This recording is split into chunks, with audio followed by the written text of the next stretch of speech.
At last, the search is over. Hi everyone! Welcome to Fabian's Pizza. As you can see, I'm very happy and very excited. Kuning itsura sa ilang pizza place and they have parking area which is very good. And wala ni kaayo tao at this time. This is where the magic happens. Can't wait to try their pizza. Here pala, pay as you order and then self-service. Mao ni ilang menu and their prices. We were so lucky kay di mi nakapwesto so makita na mo giunsa nila paghimo ang pizza. So here, while waiting, picture! Here comes our order, Philly cheesesteak, double American burger for Jania, blue cheeseburger for me and Jassy, and plain fries. Since pandemic, gusto na gyud nako ma-try ni nga pizza. Diba sa intro, I said, I'm very happy and excited.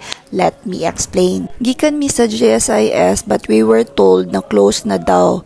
Pero they transfer to a new location. Tumoto gipangita gyud namo and mo ni naabot mi diri. Gyud kumusugot na mo uli nga wala gyud maka-try diri.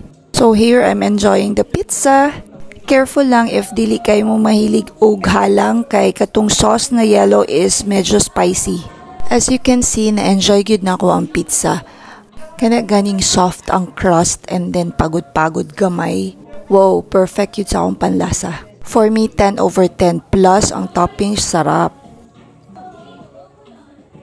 This time, sa burger na sadta, I ordered Philly cheesesteak, tag 380 siya. So, siya ang pinaka-expensive among the burgers na nasa ilahang menu.